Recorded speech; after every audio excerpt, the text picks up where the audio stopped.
Greater Noida के दादरी थाना क्षेत्र रेलवे रोड पर स्थित स्कॉट कॉलोनी में बॉर्बी फैंसी ज्वेलर्स की दुकान पर ग्राहक बनकर आए 3 बदमाशों ने दुकान पर बैठे ज्वेलर के बेटे के कनपट्टी पर तमंचा लगाकर सोने और चांदी के आभूषण लेकर फरार हो गए और जाते समय उन्होंने दुकान के शटर को भी बाहर से बंद कर दिया। सूचना पर मौके पर पहुंचे पुलिस अधिकारी प्रारंभिक छानबीन के बाद इस मामले को संदिग्ध मान रहे हैं। उनका कहना है कि पुलिस मामले की गहनता से जाँच कर रही है और इलेक्ट्रॉनिक सर्विलांस सीसीटीवी कैमरों को भी खंगाला जा रहा है। जांच के बाद इस मामले में मुकदमा दर्ज करके कार्रवाई की जाएगी।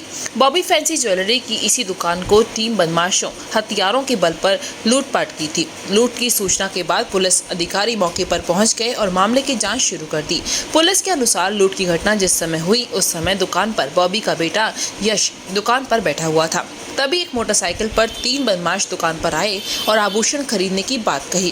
फिर हथियारों के बल पर यश को बंदी बनाकर दुकान में रखे सोने और चांदी की ज्वेलरी लूटकर वहां से फरार हो गए। जाते समय बदमाशों ने दुकान का शटर बाहर से ही बंद कर दिया। यश के चिल्लाने पर पास का दुकानदार दीपक मौके पर पहुंचा और उसने शटर खोलकर यश को आजाद किया और पुलिस को सूचना दी। तभी वहां बॉबी भी पहुंच गए और वार्ड की सभासद सीमा शर्मा। इन सभी का कहना था कि लूट हथियारों के बल पर हुई है। डीसीपी ग्रेटर नोएडा राजेश कुमार ने बताया कि बॉबी फैंसी ज्वेलर्स पर लूट की सूचना प्राप्त हुई, लेकिन गहराई से छानबीन की गई है तो पता चला कि 17 वर्षीय बच्चा वहां पर बैठा हुआ था, जिसके अनुसार 3 बदमाश आए और उसे हथियारों के बल पर डब्बा चांदी का और कुछ गोल्ड लेकर चले गए। छानबीन के दौरान पाया गया कि दुकान में 14 डिब्बे चांदी के थे, सब भरे हुए मौजूद थे। सारे मामलों में इतनी विरोधाभास है कि पूरी छानबीन के बाद भी आवश्यक विधिक कार्रवाई की जाएगी।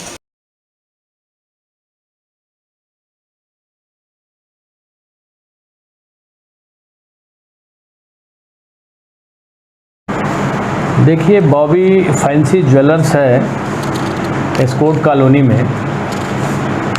उस पर 3 बजे के आसपास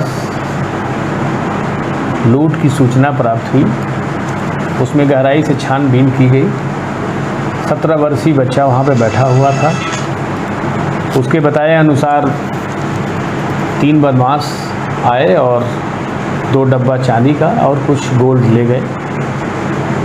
छानबीन में प्रथम दिशा यह पाया गया है 14 डब्बे भरे हुए चांदी के सब मौजूद हैं। उन्होंने बताया सिक्के ले गए थे, सिक्के भी नीचे मिल गए।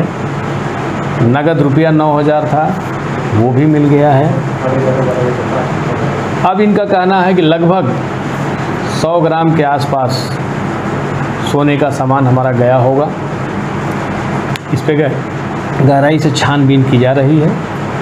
12 बजे रोज़ दुकान बंद हो जाती थी, आज दुकान खुली है। इस पे भी गहराई से छानबीन की जा रही है। जो सामान इन्होंने दिखाया कि चला गया है, वो सामान भी नीचे काफ़ी मिल गया। तो कुछ प्रश्न हमारे अनुत्तरित हैं, जिसके बारे में हम गहराई से छानबीन करके ही किसी नतीजे पर निकलेंगे। आवश्यक विधिक कार्रवाई की जा रही है। मेरा नाम दीपक है और मैं बराबर में ही दुकान पे साइबर कैफ़े चलाता हूँ, इनके बराबर में ही।